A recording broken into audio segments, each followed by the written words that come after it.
Hey everyone, it's me, Rami Marks, your Tangled Yogi out here in Northern California. Welcome to Talking to the Moon, Zentangle Inspired Class. I'm about to teach this for the San Rafael Public Library today, and I wanted to make a video of it so that you could try it too. So let's talk about the things that we are going to need for class today. We are going to be working with the Mircron pen, but you can use your favorite Tangle pen. I have a white gel pen here. This is the Mizu Love, but you can use the Sakura white or your favorite white gel pen. We are going to be doing our fair bit of puddling in here, so you want to have a thick-nibbed pen. I'm going to be working with the Faber-Castell Pitt pen, but if you don't have one of these, you can always use a Sharpie in a pinch. Or if you have the Identi Pen, that's a great pen. The Mircron brush pen is a good one, and I even like the Tombow watercolor brush pen because we're not going to be using water with this. You would be just fine with it. I'm going to be working with graphite, and I'm also going to be working with a tortillon. Now, if you don't have a tortillon, you can always use a Q-tip, and that will blend just fine, and this is just a regular number 2 pencil. And then you know me, I do love to work with the Genesis tiles. This is at the Tangled Yogi shop, and I love them because they're super smooth and they are really great for working with color pencils. But if you don't have one of these, go ahead and grab your favorite sketch pad or really nice smooth cardstock and just draw a square that is 4.5 by 4.5 inches, and you will be good to go. So let's get started with Talking to the Moon. So many of you know that I like to do a little grounding meditation before we get started with our creating today. So let's go ahead and take a comfortable seated position. And if you're okay with it, let your shoulders melt away from your ears, letting your hands rest in your lap, and allow your spine to grow comfortably tall. If you'd like, you can go ahead and close your eyes. And I'm actually going to start with a quote today, and this quote comes from the Book of Life, which is a really fun Halloween animated movie that came out many years ago, but I highly recommend it. It's one of the most beautifully animated movies I've ever seen. And the quote that I wanted to use from it comes from La Muerte, and he says, "The greatest artists are the ones who paint with their hearts." And I hope that today, as you're creating with your heart. So let's go ahead and just drop into our breath for a moment. And as you inhale, feeling your chest expand. And as you exhale, feel the release. Inhaling, filling the heart and the chest again. Exhaling and letting go. And one more big heart breath right here. And exhaling it out. And then beginning to let your breath come back to its natural pace and wiggling through the fingertips and the toes and gently blinking the eyes open. So I have in my hand here my graphite pencil, and I'm just going to start in the corners by bringing in a little dot. And then I'll go ahead and I will connect the dots.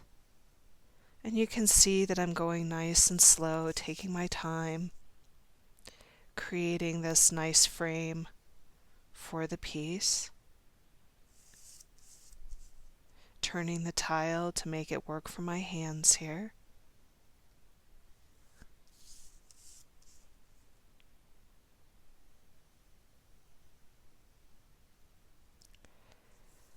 And so there you can see I've got my frame.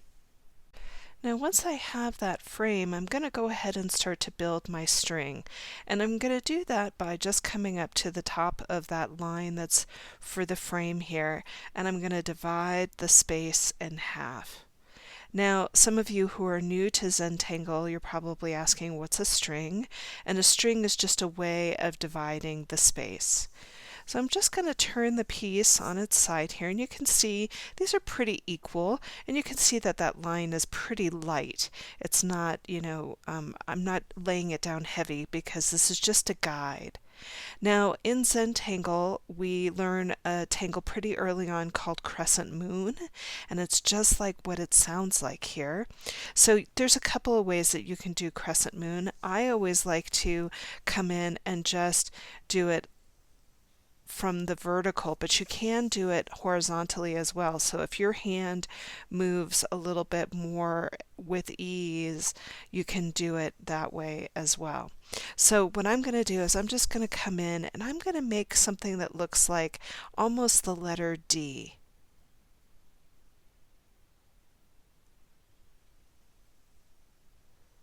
But it does look like a half moon as well. So you can see that I'm just setting this up, and I'm getting pretty close to the top of my border here. So you can see that it's pretty close to the top. Let's go ahead and zoom in on that so that looks a little bit closer for you. All right, so that's what we're going to do here. That's going to be our moon in the piece here. And if you want to make yours a little taller or a little shorter, it's really just up to you. Okay, so go ahead, finish up yours, and then when we come back, we're going to start to do our string for the cat. So because the cat is such a prominent part of this particular composition, I thought we would just go right in and do it. So if you want to, you can just grab a little piece of paper here. I always like to, have a little fun before I actually put it on the page.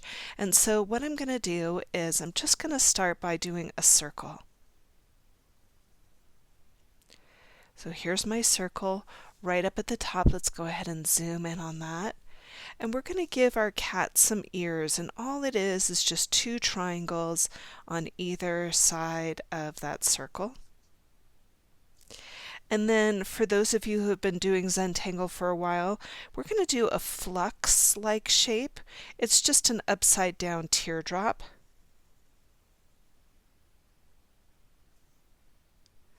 And then what I'm going to do is I'm going to do a flux over here, so it's just going to go one over here and one over here. So there's his legs, and then I'm going to let his little tail come out, come in, and we're going to do a printemps. Printemps means spring in French, and so there's my little spring. And then later on, when we're done with the piece, we're going to add in his little whiskers. Okay, so that's how we make the cat. So I'm going to come in and I'm going to focus in on the piece here, and you can see that I've got that dividing line here. And so what I'm going to do is I'm just going to come in, and about the size of a nickel, I'm going to go in at the halfway point and make my circle. And I'm going to say that that's probably about the size of a nickel. And then we'll start in with his ears, or her ears, depending. And then we'll come in and do that really nice kind of petal-like shape that drops down, and it's going to touch the line at the bottom.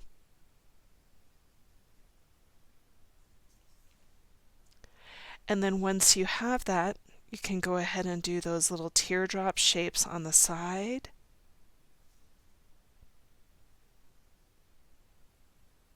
And you can see that I kind of broke my boundary there, and that's just fine, not to worry.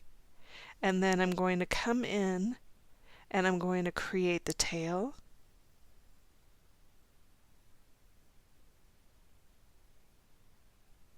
And just get in there with the tail. And there we have our cat. Now you're going to see me wait to do my whiskers, and the reason for that is because we're going to be tangling around in here, and I want to make sure that everything is going to be able to fit. Okay, so go ahead and do yours. I'm going to do mine, and when we come back, we're going to talk about how to fill it in. Okay, so you can see that I've got my little cat here, and I'm just going to come in. I've got my Mircron pen in my hand here today, and I'm just going to go in just the way that we started, but all I'm going to do is I'm going to follow the outline of what we just created. So you can see that I'm just going around and following the outline of it. And you can see I'm going pretty slow with it. I want my lines to be pretty even. And then I'm going to come in and do the ears. And then I'll come around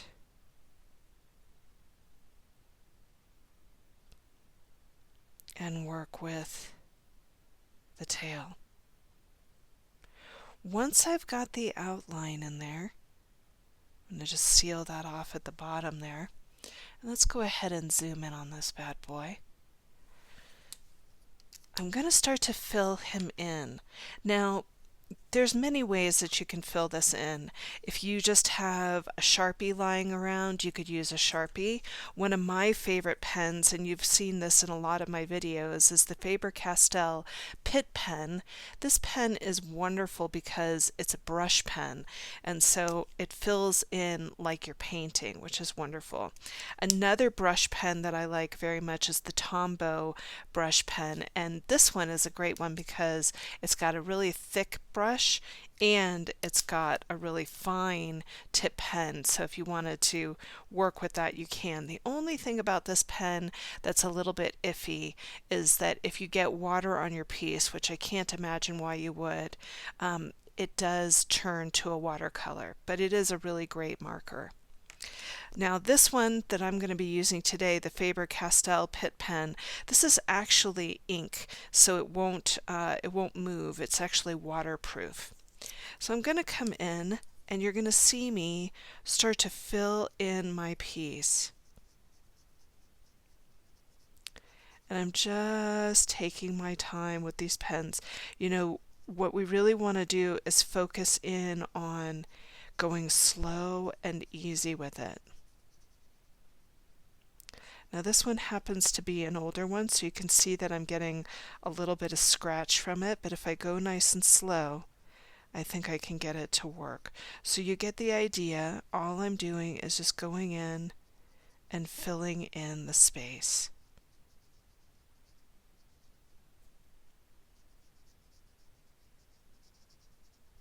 So you go ahead and fill in yours.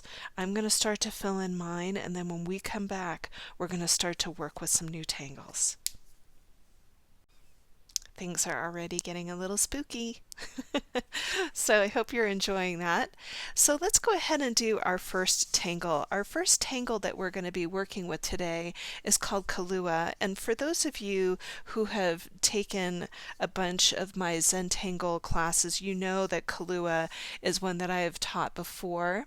And Kalua is by Nina Durer, and she's such a great tangler. This is such a great particular tangle, and it's a lot of fun. So let's talk about it. So really all it is the tangle is the letter U.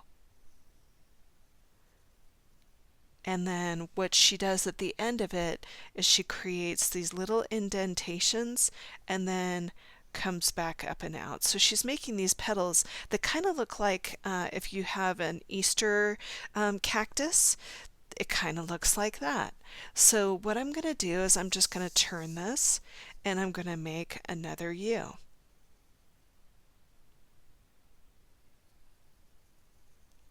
I'll make the two indentations and then outward, turning it again and making another U.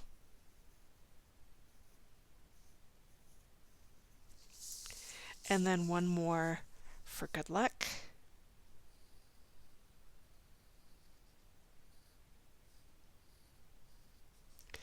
And that is the basis for it. Now what we're going to do is we're going to go ahead and start to create a little bit more on the outside edge. So what I'm going to do is I'm going to come in and I'm going to make an elongated U.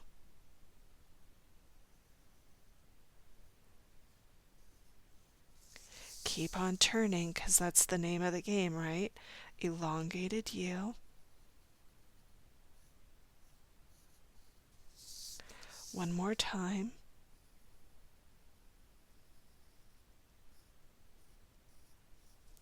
And last one right here.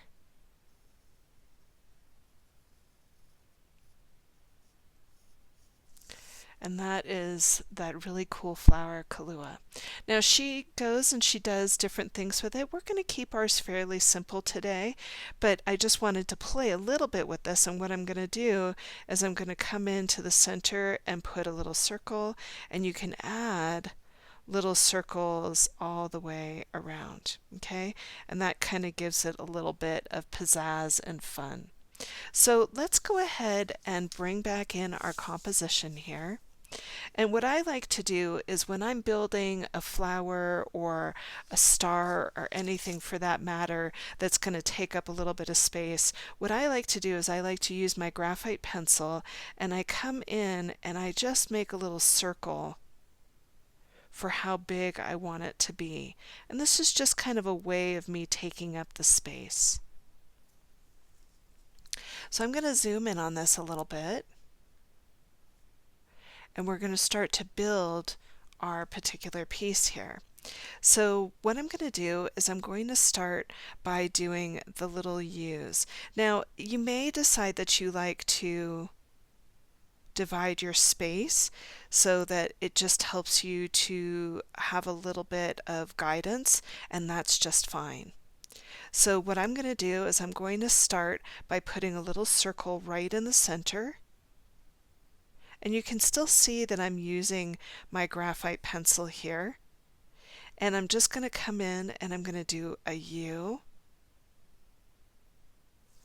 And then I'll do another one. I'm going to turn the tile again and do another one. And then I'll do one more. So this is the basic string for our tangle here. I'm going to let go of my pencil and I'm going to start to ink it in. So I'm going to come in and ink in my center, create a U. Here comes another one. Here comes the next one. And here's the last one right over here. Now once I have those, I want you to think of those Easter lily or the Easter cactus again. And all I'm going to do is I'm going to come in and make those indentations. So it's an indentation and an indentation, and then it's going to poke out. I'm going to turn my tile and I'm going to do it again. Indentation and then poke out. Turning again, poke out, and once again. It's such a pretty tangle, isn't it? So now what I'm going to do is I'm going to go again, but this time what I'm going to do is I'm going to start with my circles first. So a circle here, here, and you can see I'm trying to make them about the same size. And now I'm going to start in with those elongated U's. So what this is going to look like is I'm going to come in and let that U kind of dip behind that circle. Dropping in, make an indentation, come out, and finish it off. Coming to the next one. Long U here. Indentations. And then poking out. Coming over here, long U, indentation, and then poking out. And one more time for good luck.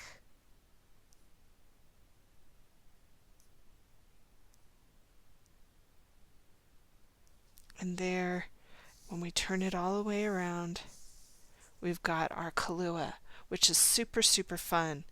So go ahead and finish off yours. I'm going to finish up mine, and when we come back, we're going to do a little bit of Pronon around Kalua. So one of the things that I love to do with Kalua before we add any more to it is I'm going to add just a little bit of weight into these little indentations, and what that's going to do is it's going to give it a little bit of definition.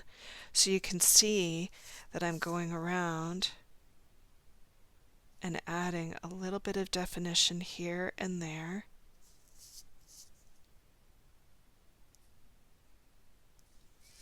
And then I'll come into the center and add it into the center too.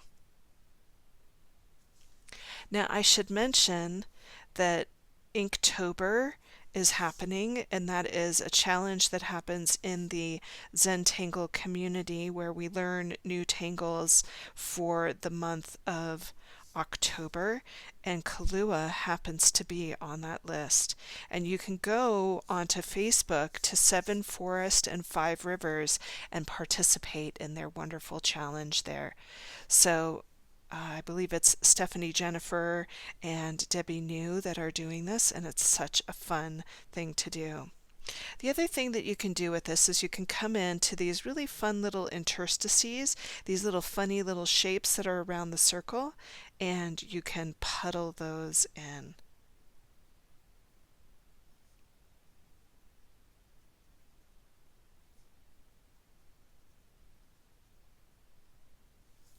And that makes it pop a little bit more. Now I had talked about Pronon. Pronon is the wonderful tangle that we use quite a bit in our classes, and it's just a spiral. And for me, whenever I'm doing a spiral, I like to go slow because it gives you away if you're rushing. See how the quality of the line is nice? It's because you go slow.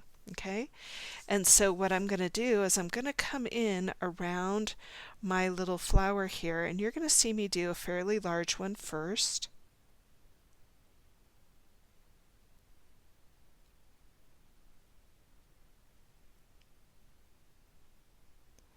And then I'll come up here and I'll do a medium-sized one. And I think that it works out really nicely when you vary up the size of your Pronon. And then I'll come down below and do a couple down below.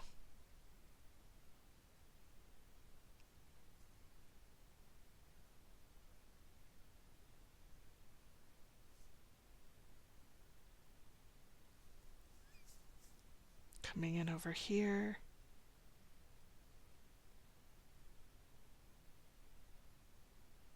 And just taking my time. And then I can bring in some smaller ones too, which makes it fun. And it really does kind of fill in that corner in a very nice way.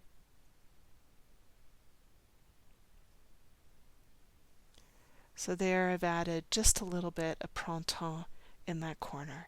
You go ahead and do yours. I'm going to finish up mine, and then when we come back, we're going to do another tangle. Okay, so we're going to learn another tangle, and this tangle is called Foundabout.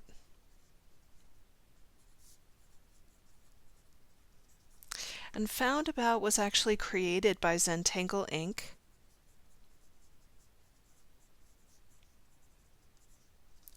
And it's a really fun tangle.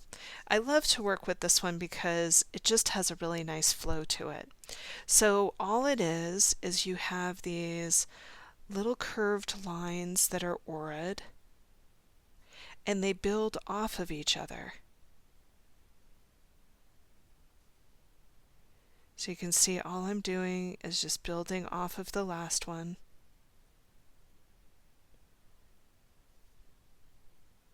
just like so. And we're going to do a very pared down version of Foundabout.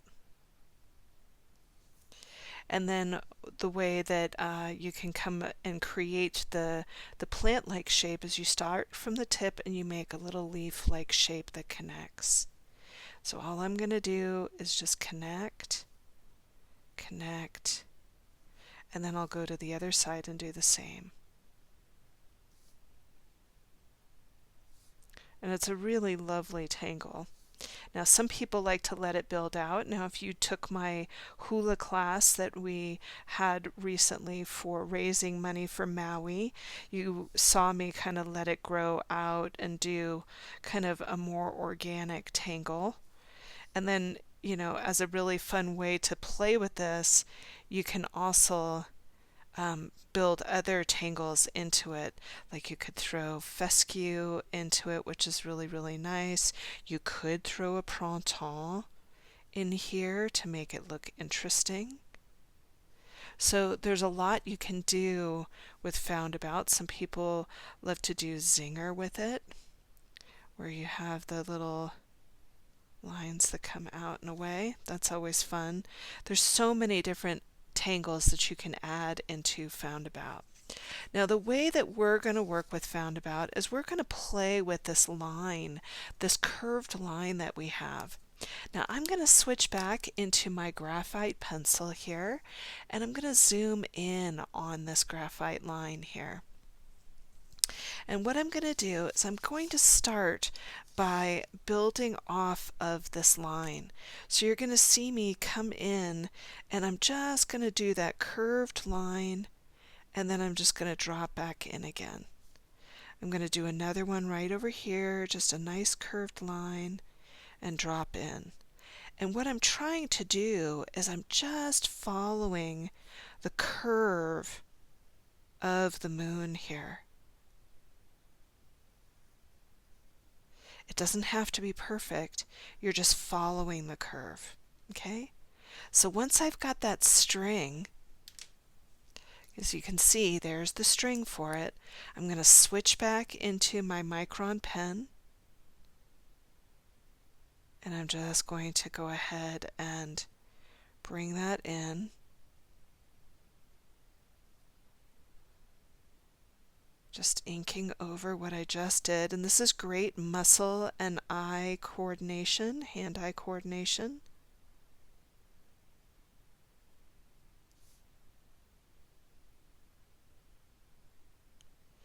And then I'm going to come back in and you're going to see me start to build that leaf-like shape. Here comes the other one. Here comes another one.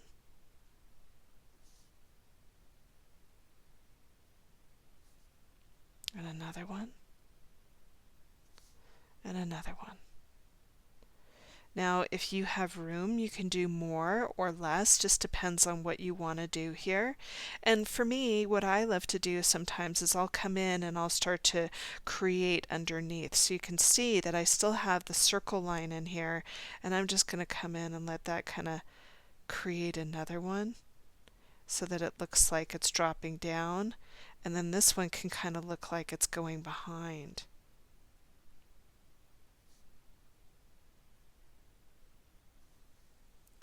Now once I have that, I can come in and I can add different things to it. Like up here at the top, I love the idea of adding a little bit of fescue, so I'm just going to bring in a couple of fescue.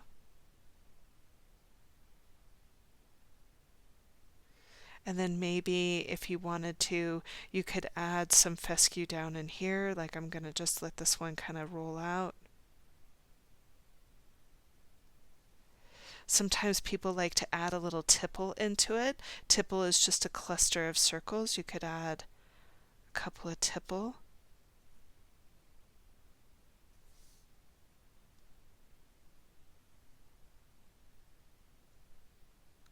So really feel open to being playful. This really is all about you just enjoying what you're doing. Here I'm going to throw in a little Pronon right there. So just keeping it a little bit loose and fun. So you can see there we have Foundabout. Lots and lots of fun. So go ahead and play with that, and then when we come back, we're going to introduce another tangle. Let's learn another tangle here. This one is called Cinduo, and it's Syndeo, and it's put on by Stephanie Jennifer. And Stephanie is one of the gals that I was talking about earlier at Seven Forests and Five Rivers. And you should definitely go and check out their Facebook page. It's a really wonderful page to go and visit and learn lots of new tangles on. The way that Cinduo is done is it's a circle, and then it's a U. And the way that she does it is she has kind of a flare on that U, and it connects to the bottom, and it goes out the other side. And then what she does is she does this really nice kind of arc that comes around, not unlike one of our favorite tangles, Muka. Now you'll notice that when I get over here, I'm going to pause, and then I'm going to come over, create that arc, and connect. Now, remember when we were kids, how you used to make clouds? Clouds would always look like this when we were kids. So I want you to think of a cloud, and all I'm going to do is 1, 2, 3. And it's such a fabulous tangle. Now, one of the things that she does is she makes a chain out of these, which is really, really fun. But for this particular class, what I'm going to be doing is I'm going to be making a little bit of a stem by making these little arced shapes and then having a little stem kind of drop off the bottom of it. And if you want to, you can create these little flick lines inside to give it a little bit of interest. I think that this tangle is very Dr. Seussian. It just has that feel to it. So I'm just going to take this off to the side, and we're going to come back to our piece here. Now, normally I'm not one for erasing, but because we have the circle in here, I'm just going to take that little circle string out.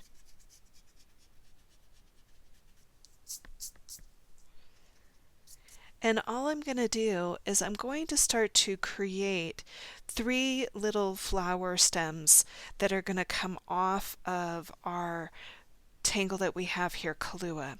So what it's going to look like is I'm going to come out and just make an arc. Now you'll notice that I'm working with my graphite pencil, and I'm just going to come out and make an arc, and then I'll do another arc that's going to go fairly close to the cat, but it's just going to drop back into Kalua again, and then I'll do another one right here, maybe make it a little bit lower. Now for me, remember that idea of just doing a little circle so that you know where your tangle is going to be. This is just going to help me to know how big to make these so that they don't run into my cat. So you can see that's just a guideline for myself when I'm tangling. So all I'm going to do now is I'm going to come in and I'm going to start to build my Cinduo. And let me go ahead and zoom in on this. So you can see there's my circles. And all I'm going to do is I'm going to come in and I'm going to start to put in that circle first. And then I'm going to do that really fun U shape.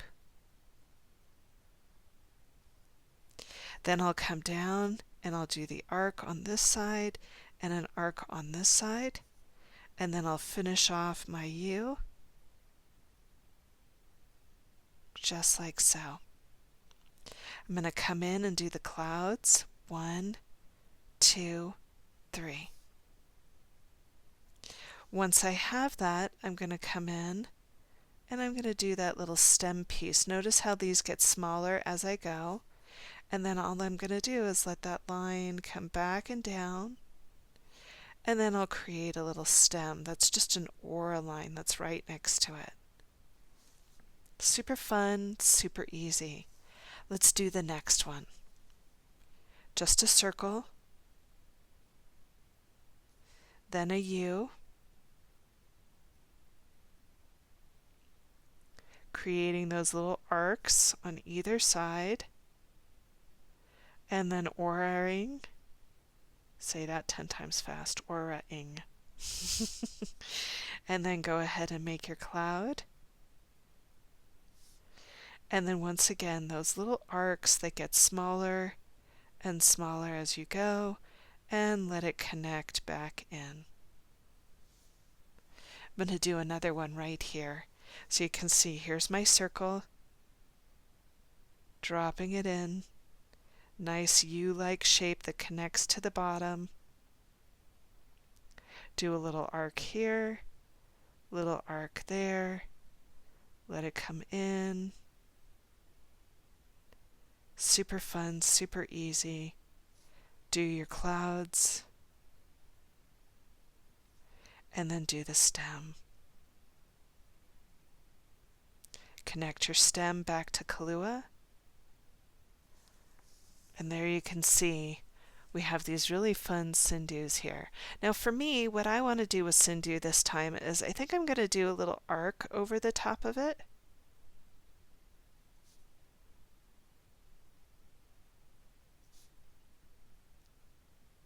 And then I'll go ahead and just do those little flicks.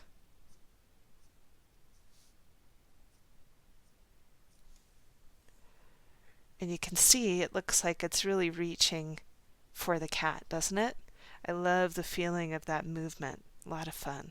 So go ahead and do yours. I'm going to finish up mine, and then when we come back, we're going to introduce another tangle right up at the top.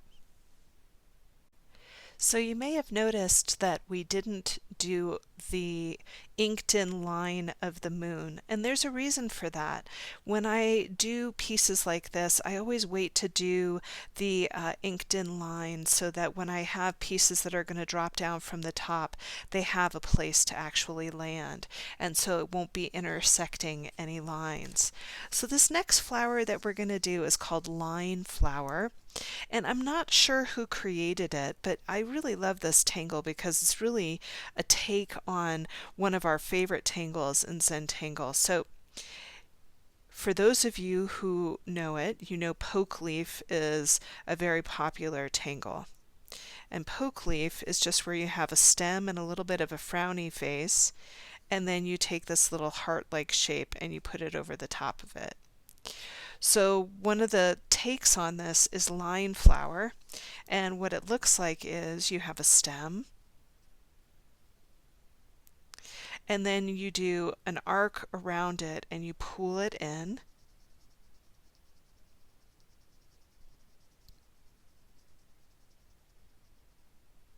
and then once you have that, you create this kind of wavy flower-like shape that goes around it.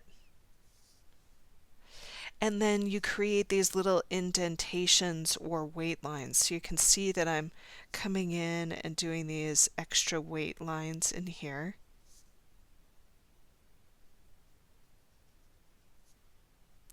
Just like so. Now once I have that, I'm going to do those flicks again that we were talking about in the last tangle. And I'm just kind of letting them come down however they want to come down. I'm not being overly thoughtful about it. And you can see that it creates these kind of really fun looking petals. Love this tangle. Line flower.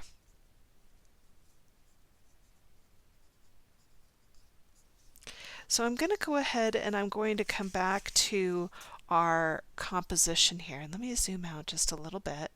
And I'm going to turn the piece so that the kitty cat is upside down.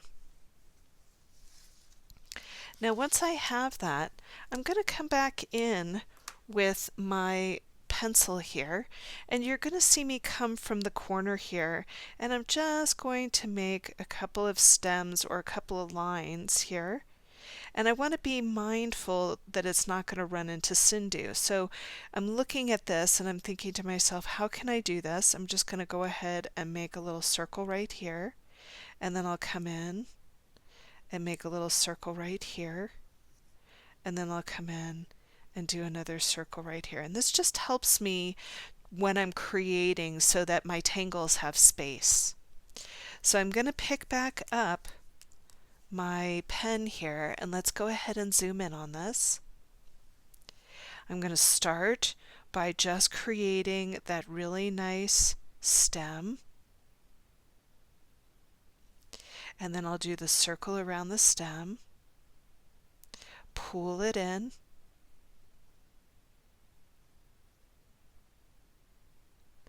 and then I'm going to do that wavy kind of piece here. So I'm being mindful. And once I have that, I can add the weight.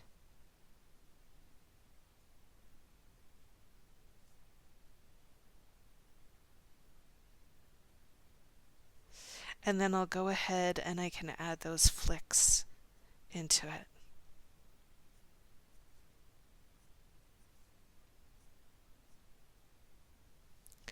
Now, one of the things that I love about Zentangle is underlap and overlap. So I'm going to start with this stem right here. And I'm going to come in and start to build that line flower. But watch what's going to happen. There's going to be some underlap and overlap just by picking up my pen when I get close to another tangle. And that just gives this a little bit of interest. I'm going to go ahead and give this a little bit of weight.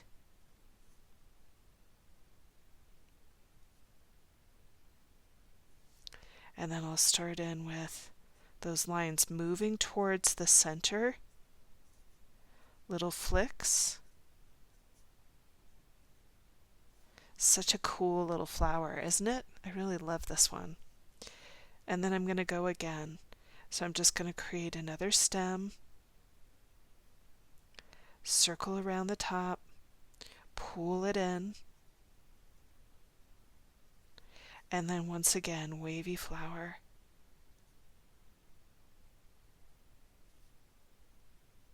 And you can see that I was just lifting up the pen, bringing it around the back of Foundabout there. Love the idea of underlap and overlap. And then once again, flicks in towards the center.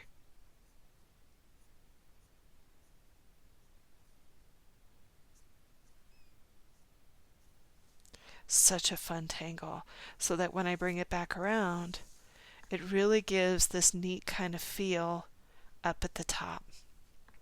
So go ahead and do yours. I'm going to finish up mine, and then when we come back, we're going to start to ink in the moon, and we're also going to do a really fun spider web. So let's go ahead and start to ink in the moon here. I'm going to go ahead and just go where my string is and follow that down and over to the other side. You can see that I'm just going to carry that line in there. And so that way we have the moon in the piece. Now, if you want to go ahead and ink in your border, you can go ahead and ink in your border as well. And you can see that I'm just taking my time with this.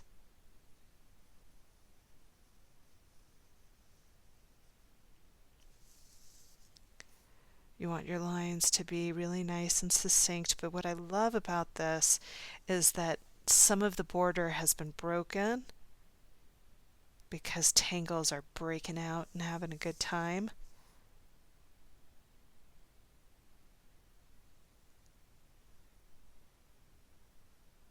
And just coming around. Now you can see that this is a really great time for me to bring in a little bit of the whiskers. So I'm just going to come in because I know that I've got room now. All of my flowers are in. All I'm going to do is just a couple of whiskers over here and a couple of whiskers over here. And you can make them as long or as short as you want. I like them a little bit longer. And so that's where we've got our little cat and we've got the moon in there. So when we come back, we're going to start to do our spider web. So I love to put in a little spider web for this piece, and so all I'm going to do is I'm going to come from this corner and I'm going to start to just drop down a little bit of a soft line here. And then I'll let that line continue to emanate outward, just like so. And I'll come over here as well and let it emanate outward, just like that.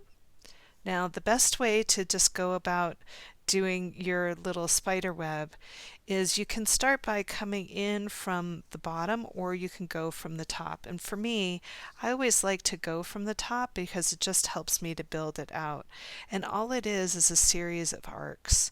So I'm just going to come in and let's go ahead and really make this super clear so that you can see it. It's just an arc that's just connecting each spot as you go. And so all I'm doing is just going really lightly with my pen and creating those fun little arcs.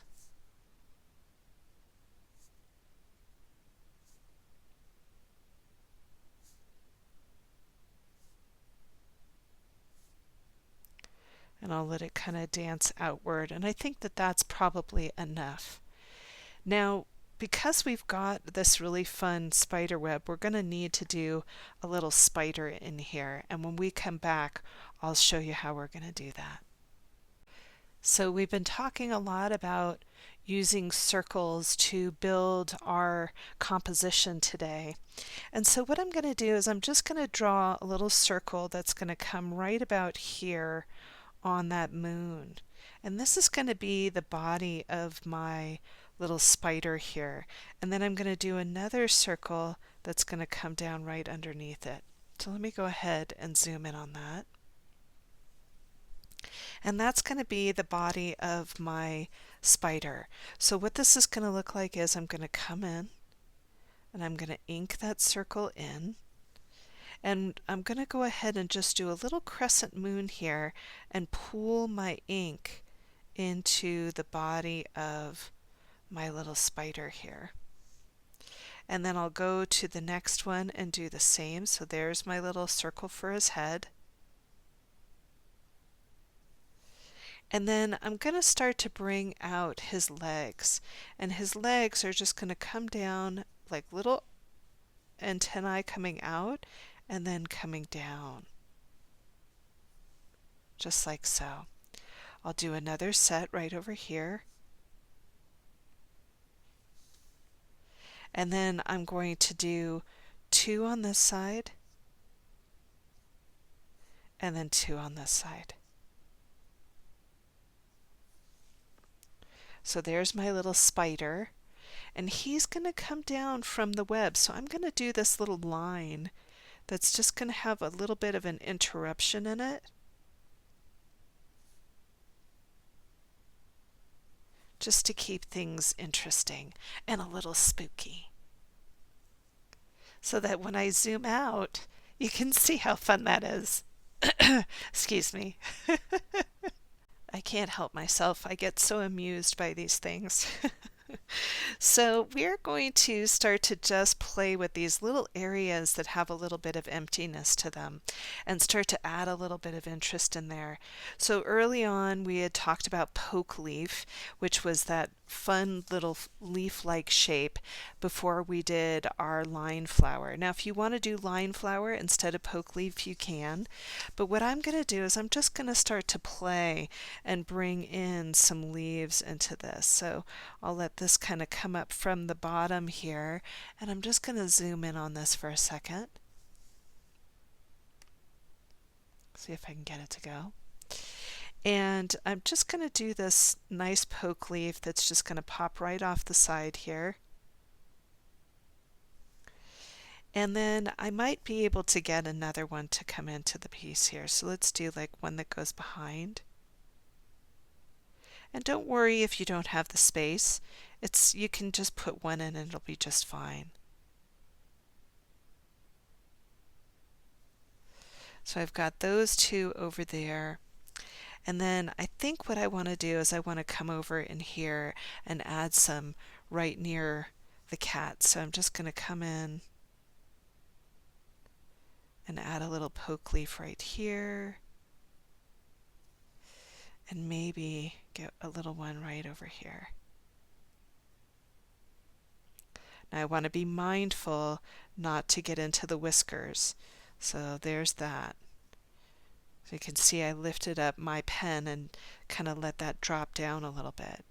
Now some of you know that I'm very partial to Tipple, the Tangle of Tipple, and I will be adding in a little bit of that, but I think I'm also going to add in a little bit of flux. So flux is that upside down teardrop shape, so I'm just going to come in and add one of those, and I think I'm going to add a fescue inside of my flux. So I might come over here and do another one right over there. And then maybe one right over here if I can get it in there. Super fun and playful. It's a nice way to fill the space. And then to fill in the rest, what I'm going to do is I'm going to start to bring in Tipple. And Tipple is just that cluster of circles, and you can see that I'm making them different sizes, and that just makes them more interesting. So you really want to make sure that your Tipple are different sizes in here.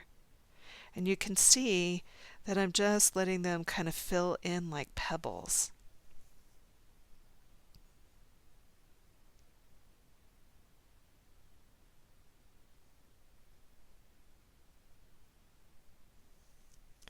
Might be able to get a few more in there.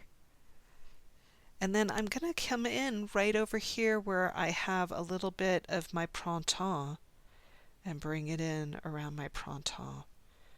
So little tipples coming around the piece here.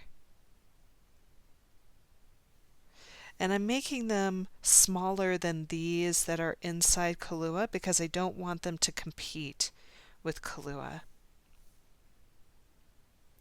Now you'll notice when I zoom in on this that I get these little interstices. So you can see there's these little triangular shapes that are around the Tipple, and you can go in and you can fill those little pieces in, and that really makes the Tipple kind of jump off the page a little bit.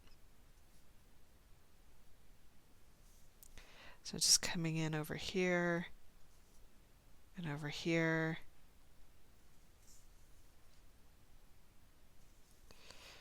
And that just gives this a really nice feel. I could probably add one more right in here.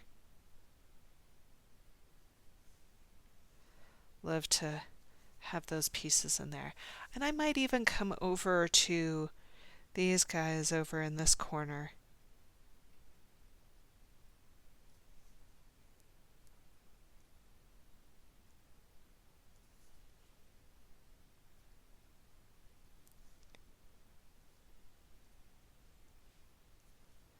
And just have some fun with that. So as I zoom out, look at how fun that is. Super, super fun. Loving that. Might get some in this little corner in here as well. So go ahead and play. Remember, we're here to have a good time, not to judge ourselves. So have some fun with this. And then when we come back, we're going to start to work with our cat. So some of you might know that over the summertime I held my first retreat, my first Zentangle retreat with 3 of my very dear Zentangle friends, and we did a class that we used a little bit of white inside of a negative shape or a negative space of an animal. I'm just going to show you what the class was. So here was the coyote class that we did, and then on the other side we had a bird, and this is part of a really beautiful mandala class that we did. And so what I'm going to do is I'm going to do the same technique here with our little cat. So I have in my hand the Mizu Love Pen, but you can use the Sakura white gel pen if you want to. And I can see if I can pull that out if I have it. Let me see if I do. And I have an 05 here. But what I'm going to do is I'm going to start just by getting my pens started here, because you know that these pens are super persnickety, and so I just want to make sure that it's ready to rock and roll. So all I'm going to do inside of this cat is I'm going to keep things very simple. I'm going to start by coming into the body of the cat right here, and I'm just going to make a little dot. Now once I have that, I'm going to go ahead and I'm going to make a little leaf-like shape, almost like a bay leaf. And I'm going to do it right here, right here, and right here. And then I'll go to the in-between and add some more leaves in between. Super fun, super easy. It's a really neat way to bring some detailing into the cat. And if you want to, you can bring some dots into the in-between.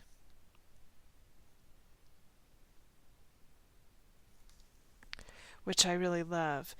And then you can also come into these little leaves if you want to and do some arcs, just to make it even more interesting. Remember, with these pens you want to go nice and light. You could do this with a gold pen, you could do this with a metallic pen.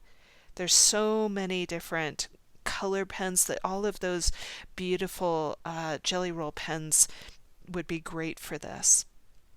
Now the other thing that I'm going to do here is I'm going to add a little flower that's going to go up the side of the legs of our cat here. So all I'm going to do is I'm going to come up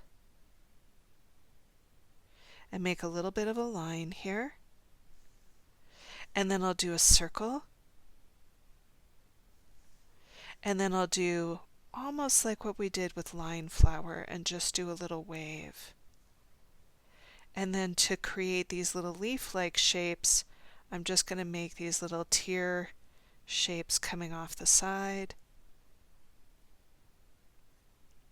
So it has a little bit of that Scandinavian folk art feel to it.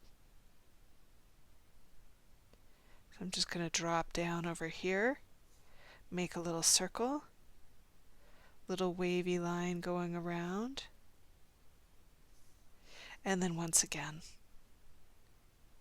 those little tear-like shapes or thorn-like shapes, however you want to do it, and then you just pull it in. And it gives it a really neat Scandinavian kind of feel to it, which I love. So if you don't have a marker, or rather a white gel pen, not to worry, you don't have to do that on this piece, it'll stand on its own, but these are really fun to play with, so you might want to check it out. Alright, so when we come back, we're going to start in with a little bit of color. Now before we get started with color, I'm kind of feeling like there's still a little bit of space that I want to fill in. And so what I'm going to do is I'm going to come in between our flowers in here, and I'm just going to add a little bit of flux, or rather a little bit. So I was feeling like there was a little bit too much space around my flowers in here, and I just added a little bit of fescue in between each flower. And so for those of you who are not familiar with fescue, fescue is just a line that comes up and out, and then it has a little teardrop on the end, and then you pool in the ink. And so all I did was I came in from this little line down here, up, made a little fescue and dropped in, same thing over here, and then one coming right off the side. And I feel like that just filled in the space a little bit more.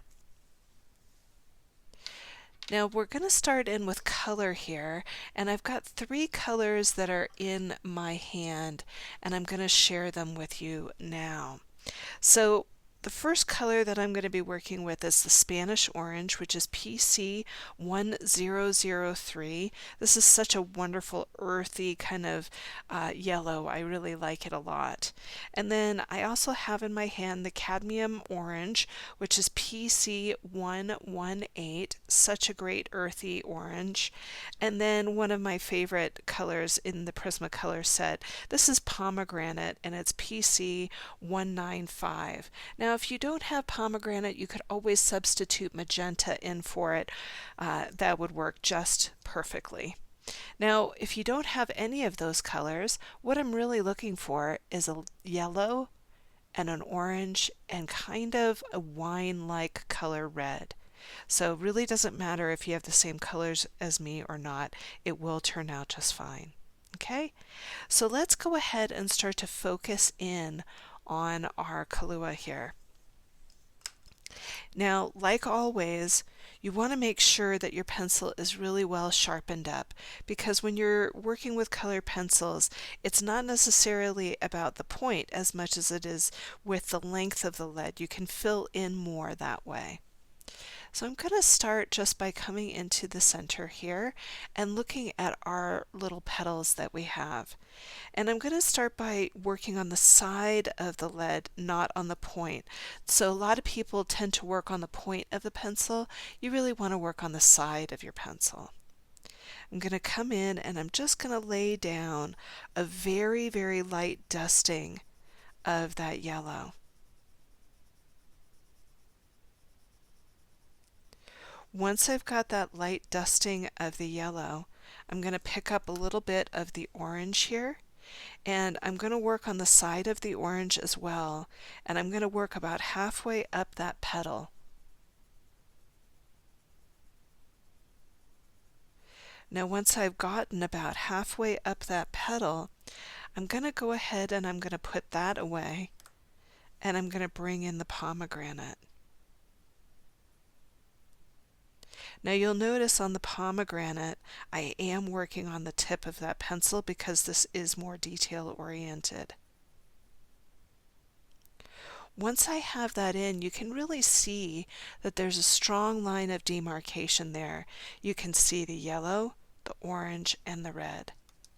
I'm going to pick back up the first color that I worked with. This is the yellow, and right where the orange is, I'm going to do little circles right on the line where the orange meets the yellow.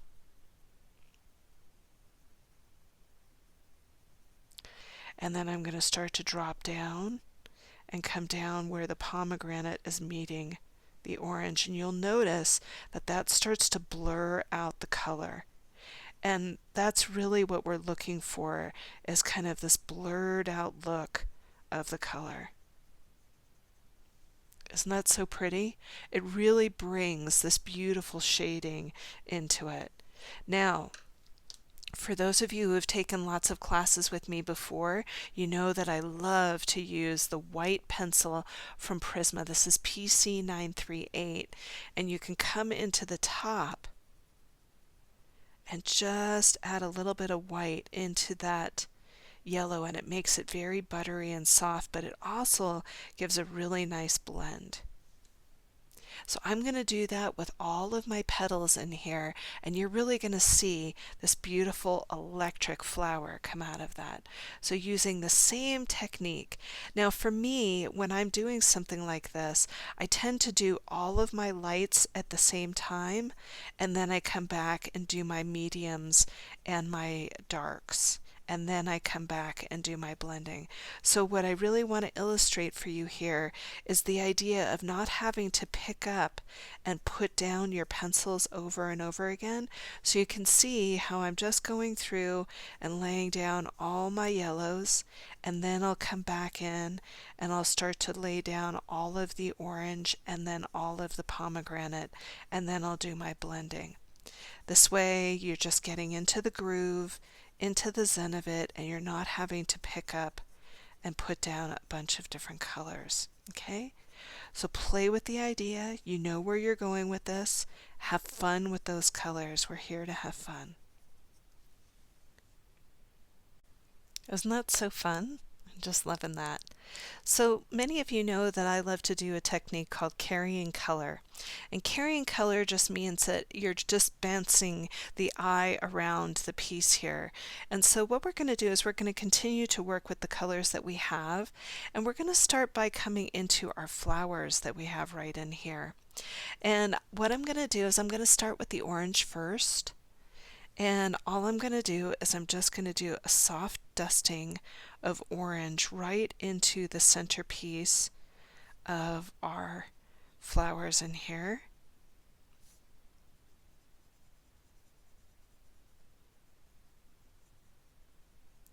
And then I'm going to pick up a little bit of that red and start to bring a little bit of that red in there. So this is the pomegranate that I have here. And then to blend those in, I'm going to pick up that yellow that we were working with down here and just start to blur where the red and the orange are meeting. You'll notice that I'm leaving a little bit of white in this little corner in here. And what that does is it gives the illusion of light.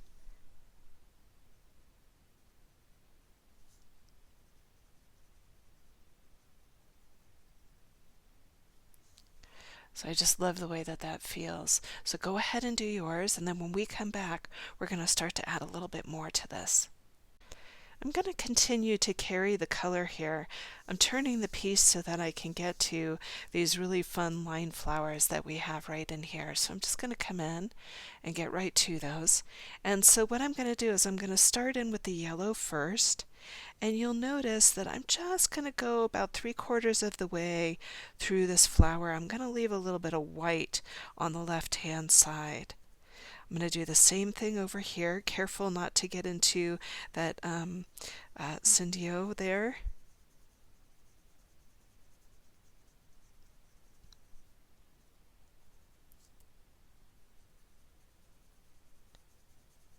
And you can see that I'm just bringing that yellow right across the flower.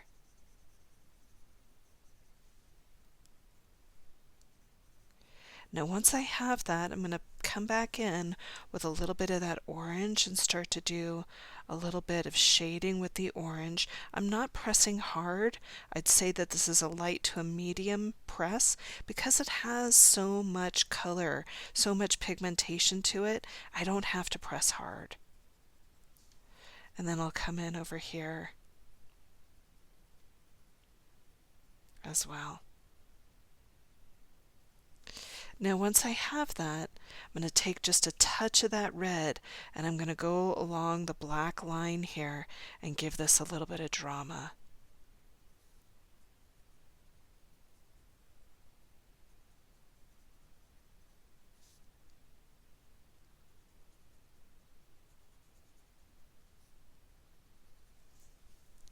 And then if you want to, you can come back in with that yellow and give it a little blur just by rubbing that yellow right over where the orange meets the yellow and then going backwards where that red is meeting the orange. And that just gives this a really nice blend out.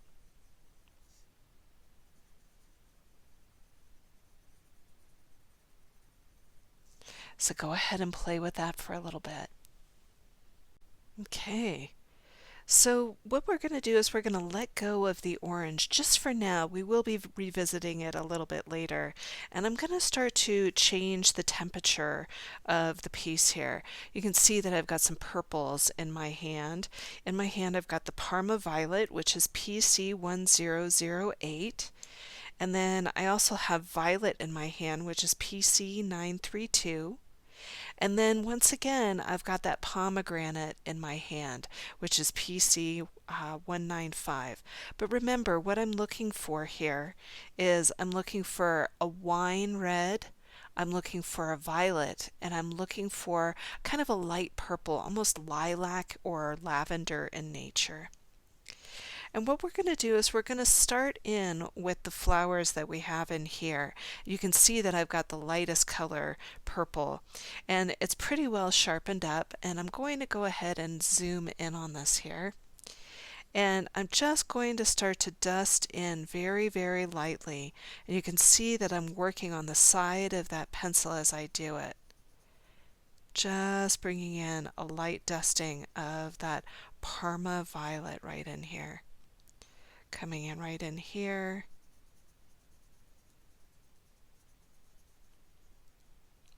And right in here.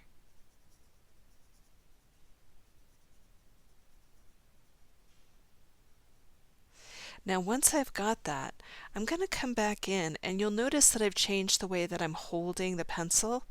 And I'm just going to press a little bit harder, and I'm going to be using the tip of the pencil here, and I'm going to say that I'm going to go up about halfway up that petal.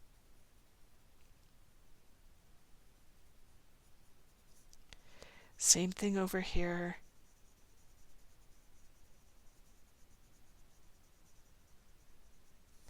And over here.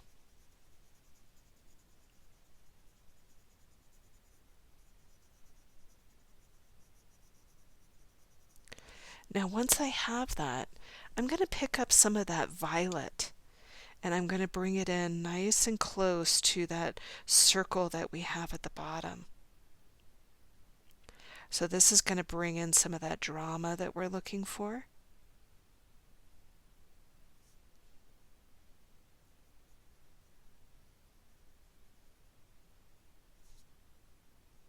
Just like so. And then finally, just for a little bit of interest, I'm going to dust in a little bit of that pomegranate, almost as if it was like a watercolor. So I'm going to be random about it. I'm not going to be looking for any kind of perfection here. I want it to look random. Now to get some uniqueness out of that color, I'm going to pick up a little bit of that white pencil that we were talking about earlier, but you want to make sure that the white pencil is clean because you don't want to drag any other colors into it. And starting from the top, I'm doing little circles and I'm blurring out some of that pomegranate so that this almost looks like watercolor. And you can see that I'm diving down into the flower, bringing it down towards the bottom. And look at how pretty that is. It really gives this a really unique feel. Just diving backwards here. And you can see that the white has a tendency to drag the other colors around. And that's because it has a lot of wax in it. So it tends to smear and smooth out those other colors. It's such a great pencil.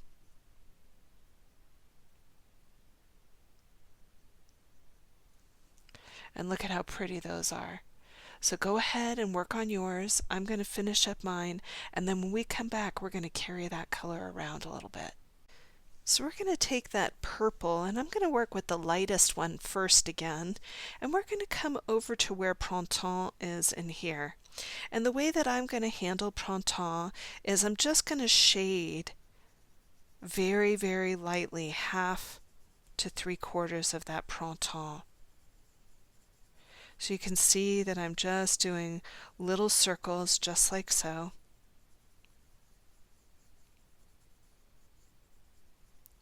And then once I've got that, you can see that I'm leaving a little bit of a light source in there. You see how that's happening there? So once I have that, I'm going to pick up a little bit of my violet and give it a shadow.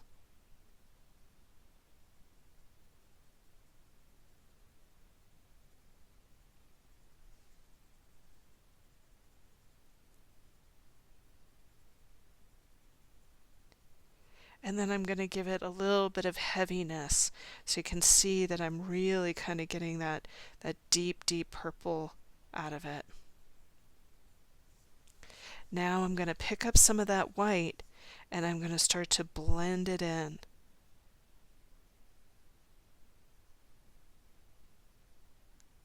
And I just love that Parma purple. When you add a little bit of white to it, it gets really creamy and really, really soft. So that's the way that I'm going to handle all of those really fun printemps. You go ahead and do yours. Okay, so you can see we've got these really fun printemps in here, and then it has a really nice correlation with these flowers up here. So it's making your eye move around the piece in a really nice way.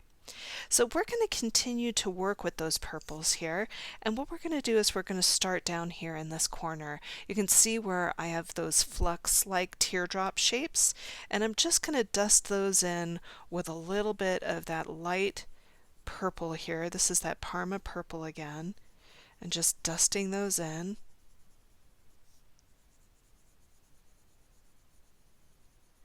And then once again, I'm going to push a little bit harder with the Parma purple.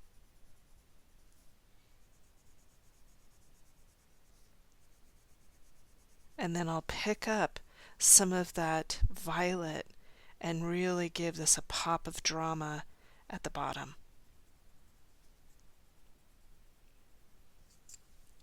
I'm going to go ahead and start to pick up that white again and blur out the edges. So any place where it looks a little scratchy on your page, where there's a little bit of toothiness, you can always come in with that white and really blur it out or blend it out. Look at how soft that is. And it really just kind of drags that color over into the other corner, which is quite nice. So go ahead and do yours. I'm going to finish up mine, and then when we come back, we're going to start to bring in some kind of earthy greens into the piece. All right, so we're going to have some fun with this. I'm really partial to these colors. So I've got in my hand here the lime peel green, which is PC1005, and I also happen to have in my hand one of my new favorite colors. This is the olive green, and this is PC911. And so what I'm going to do is I'm going to show you that they're both pretty well sharpened up. And remember, if you don't have the same colors as me, just grab a light green and a dark green and you're good to go. Okay? So all I'm going to do is I'm going to come into where we have Foundabout here. And I'm just going to go into Foundabout, and you'll notice that I'm going to work on the side of the pencil. And I'm just going to rub the side of the pencil into where that little petal is. I'll go over to the other side and do the same as well. And then once I have that, I'm going to go ahead and I'm going to start to dust in a little bit of that olive green. So remember, because this is the darker green, it has more pigmentation, so you don't have to press hard. You can actually go really, really light, and it almost makes it so that it has this like blush of green at the bottom.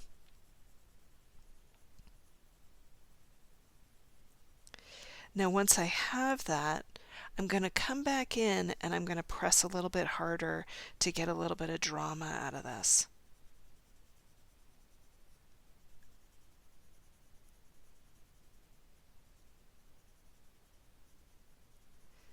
Now once I have that, you can see I've got those three different greens. I've got the light green, the medium green, and the dark green. I'm going to start from the bottom, and I'm just going to start to blur my way up with that lighter green. See how that really smooths out the color? Notice the difference between this side and this side. This side, it's really got this kind of softness, and this side, it's a little bit more jagged. Just kind of dragging that color up.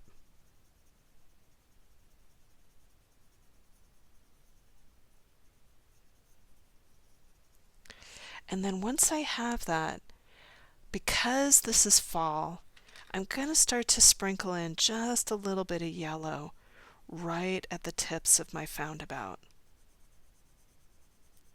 And that's how I'm going to handle Foundabout.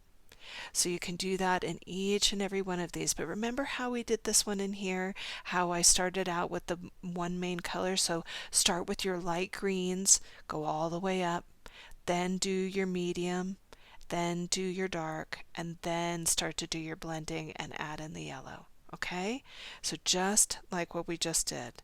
Have fun with it, relax, and enjoy what you're doing. So once again, we're going to start to carry some color here. And what I'm going to do is I'm going to take that light green and I'm going to start to go after our poke leaf here. And remember the idea of rubbing the side of the pencil into the page.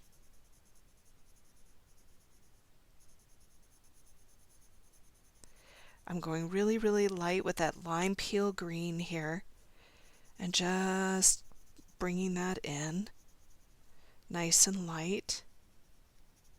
Can see how that starts to define where the cat's whiskers are. And then the other thing that I'm going to do is I'm going to start to come into where the stems are. And you'll notice that I'm just going to lightly dust in the stems up in here.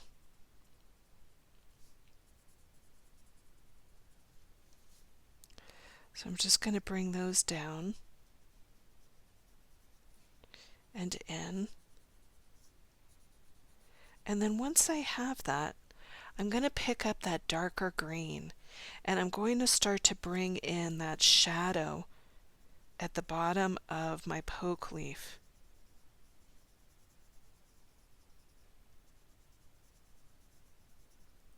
So just working my way through and adding that little shadow at the bottom of each of these poke leaves here.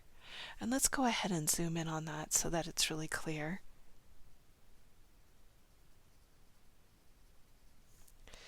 And then I'm going to press a little bit harder for drama.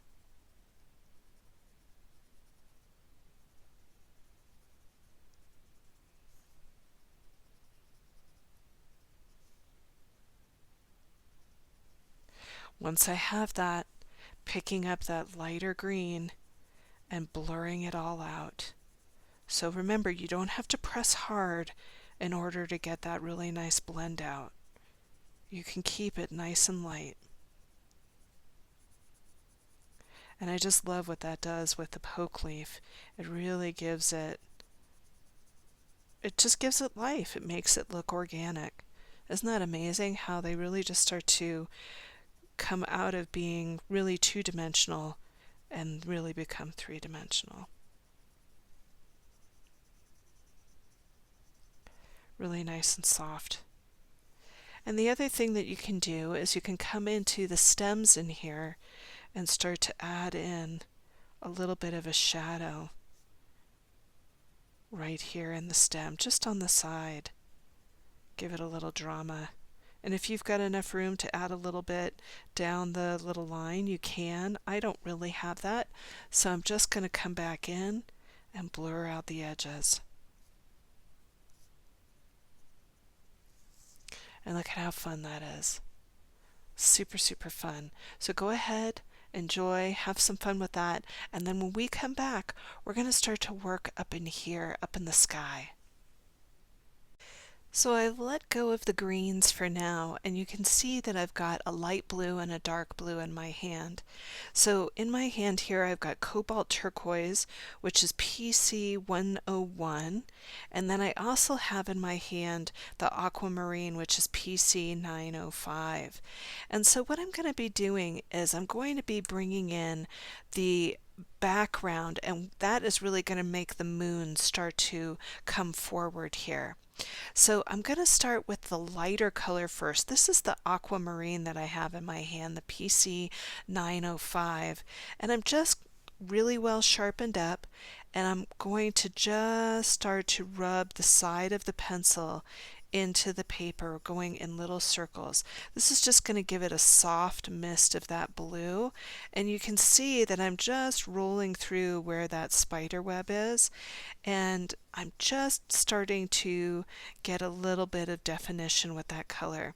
And you'll really start to notice that this is really going to make the moon come forward, kind of pop off the page. So I'm just kind of moving around. Now I'm being mindful of the flowers that are up top and over in here. And then I'm going to start to move over into this corner that I have. So you can see that I'm still just working on the side of the pencil here. And you can get so much more done with the side of the pencil than you can with the top of the pencil. Now once I have that, I'm going to let that dip in right where Foundabout is. I'm going to start to come back in and I'm going to press a little bit harder with that aquamarine. What I want to do is I want to start to define the frame a little bit.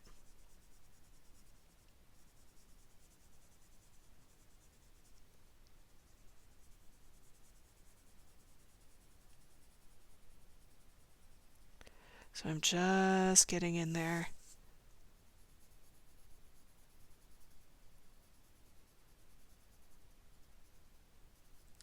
Giving that a little bit of definition.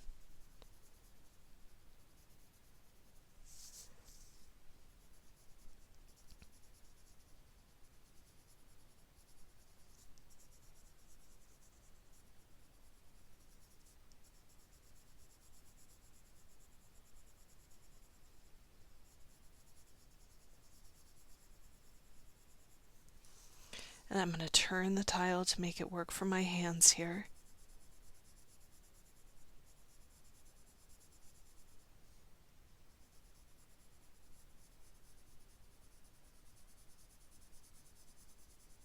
So just defining the frame.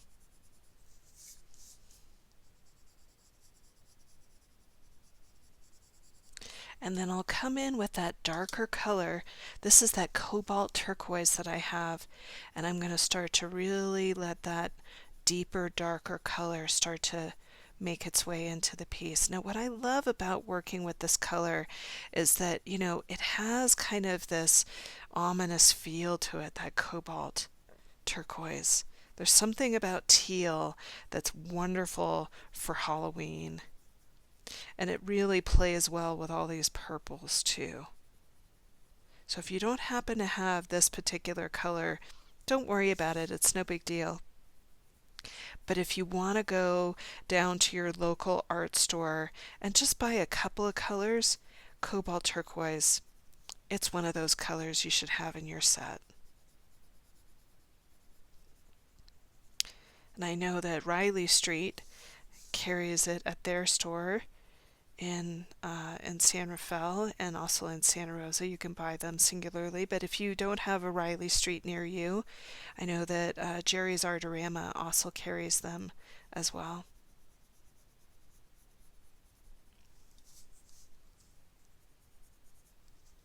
And I think even Cheap Joe's you can buy them from them. Now for this particular part, what I'm going to do is I'm going to pick up some of the white. And the reason for that is because I really love seeing what white does to these colors in here. And so I'm just going to start in the lighter part first. And you're going to start to see that as I blend my way back, I can drag around some of that really neat cobalt turquoise. It's really, really great to work with the white. So you can see that I'm just getting in there with the aquamarine first and doing little circles and dragging that color around.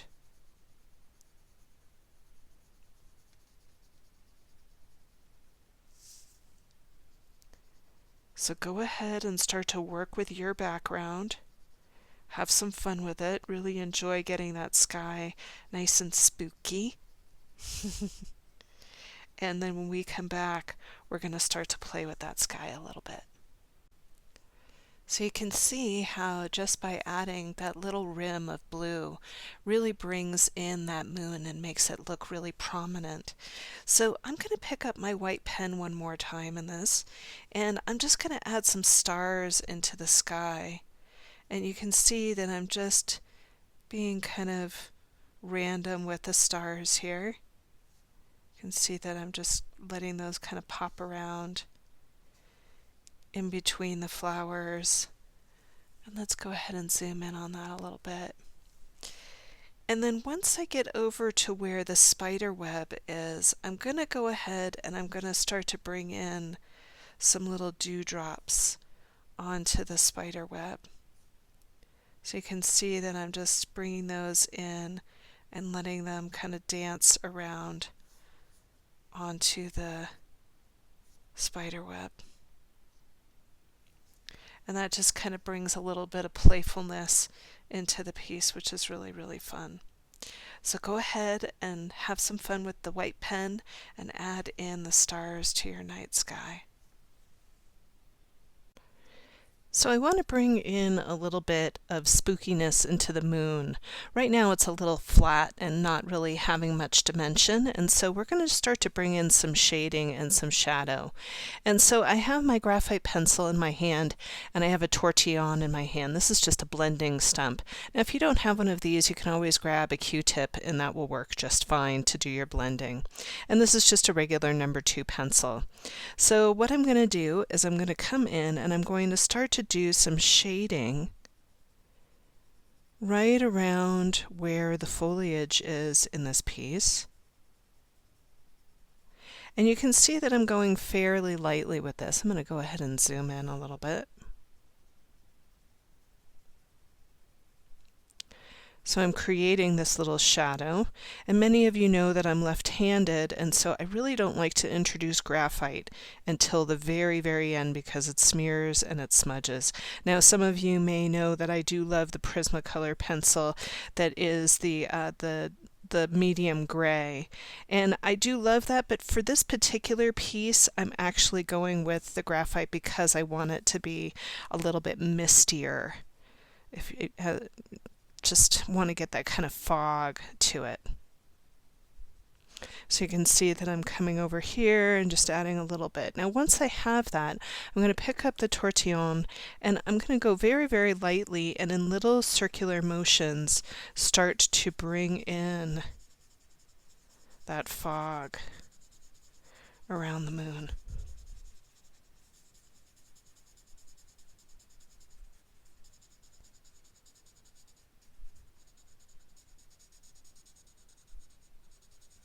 So little circles will give you that really nice organic kind of fog that we're looking for.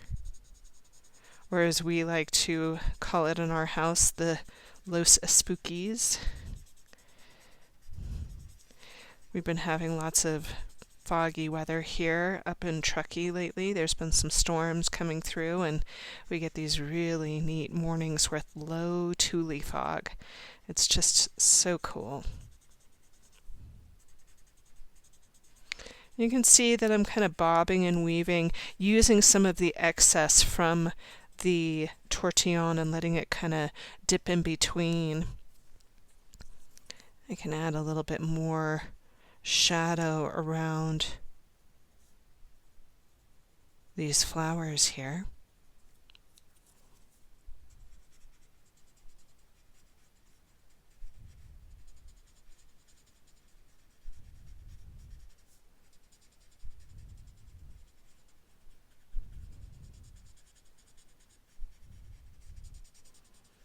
And you can even allow some of that to dive down where Kalua is and just get Kalua to kind of have a little pop off the page.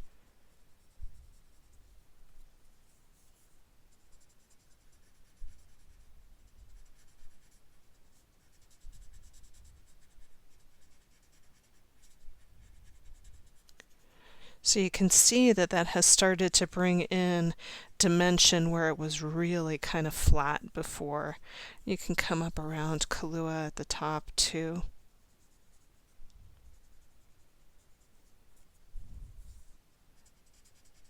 And just start to bring that in. Now I want to leave this kind of highlighted side over here, but you can add some around your cat as well. So you're going to see me just add a little bit of shading and shadow around the cat.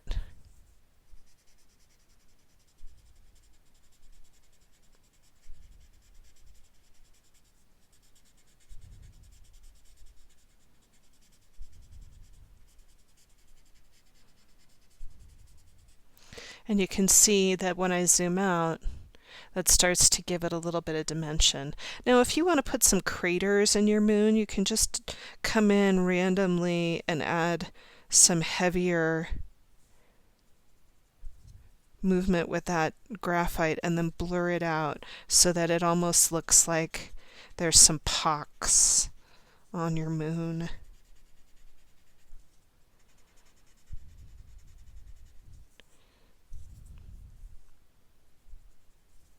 Just some blurred out pox, just to give it some interest. So go ahead and finish up your moon, do it the way that you want to do it, and then when we come back, we're going to do a little bit of shading in our tipple. So I'm going to bring in those blues that we worked with in the sky here and bring them down into Kalua. You can see that I've got my aquamarine and my cobalt turquoise here, and I'm just going to come into the center and just add a little bit of a dusting of the aquamarine first. And this is just my way of letting your eye dance around the piece a little bit, you know, bringing down some of that blue that is not at the bottom. And just getting that in there. And then I'll take some of that cobalt turquoise and give it a little bit of a shadow.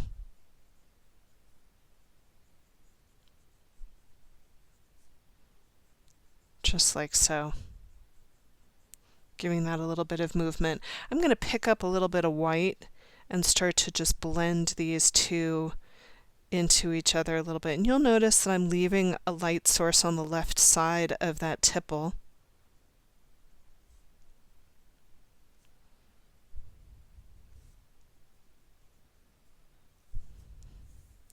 And I really think that that kind of gets your eye to come down and look at that piece in there.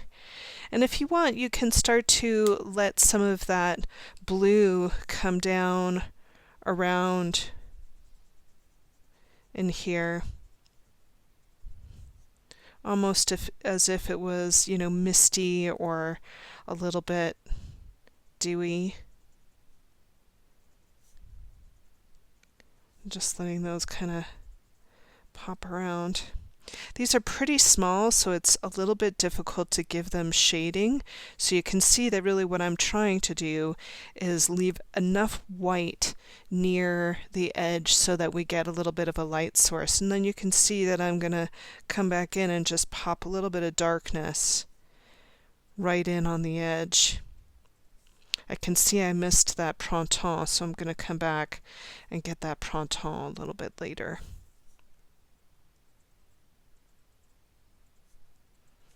And it doesn't really compete with what we've got going on here. It actually is just fine next to the Kalua.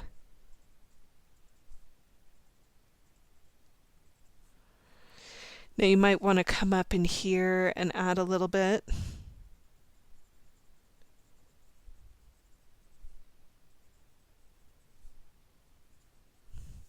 And then over here you can see that I've got these tipple that are right on the edge. I think I'm going to just switch out and add a little bit of purple in there so that it doesn't get lost in the sky. And I'll also take that same technique that we used with the Pronon down here, and I'll start to add a little bit of that into these as well.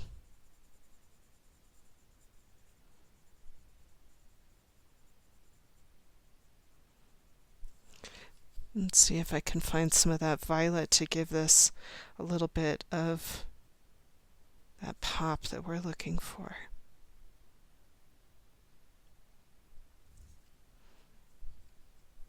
Coming over into the corner down here, you can see I've got a little bit left in this little corner that I can add to.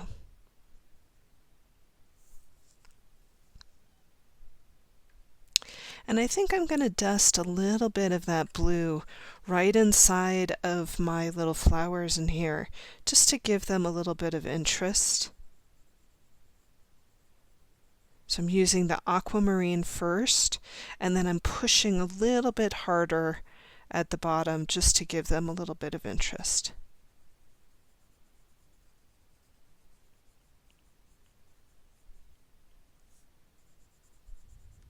Isn't that so fun? I really do love these flowers. They're really great.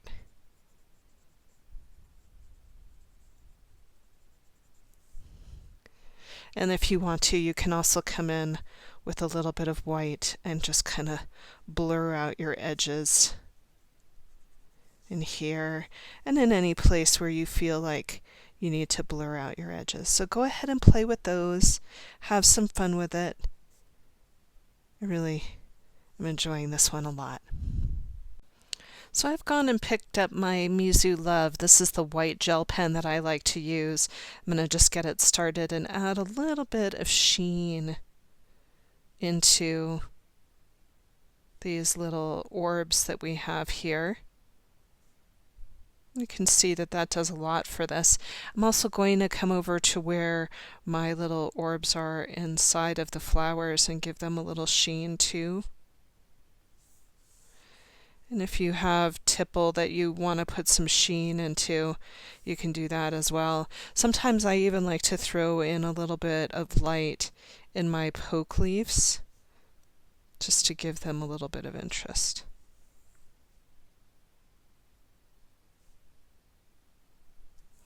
So that's a really fun way to handle that. Okay, so go ahead and play with that white gel pen. So we've come towards the end of our class today, and I'm going to go ahead and hide my chop. And I feel like that I can hide my chop right in here, and this is a pretty good spot to do it in. Your chop is just your initial, and it just kind of signifies that you've completed the piece. And so I've just put my chop right in there. And I'm going to bring back in my original piece. You know, every time I come back to do a class, I'm always amazed at how differently the piece comes out, but it's always fun to revisit it and play with it. So you can see on this one I had extra space along the side of my moon, and so I added more foliage to it. So if you have more space where your cat is, you can add that in. And you can see that in my original one I had made Kalua very large, and in this one it's a little bit smaller and I have a little bit more Tipple. There's no wrong or right, it's just different. And then you can see that my flowers have a little bit more of an upward movement here, whereas this one, they're swaying downward. So that's also another thing that's a little bit different. But just such a fun little class, and I hope that you have enjoyed it. If you did, go ahead and give the video a thumbs up. Even better, you can hit the subscribe button, and then that way you'll be notified anytime I start a new class. And then also I just wanted to give you a heads up that if you want to learn about any other classes that I have, you can go over to tangledyogi.com. That is my website, and you can check out all the classes that I have available, and also you can look on this YouTube channel and see all the classes that we have. I think we're almost at the 100 class mark here, which is really fun. All right, well, that's it for me. I'm Rami Marks, your Tangled Yogi. Thanks so much for joining me for today, and I hope that you have a happy Halloween. Bye for now.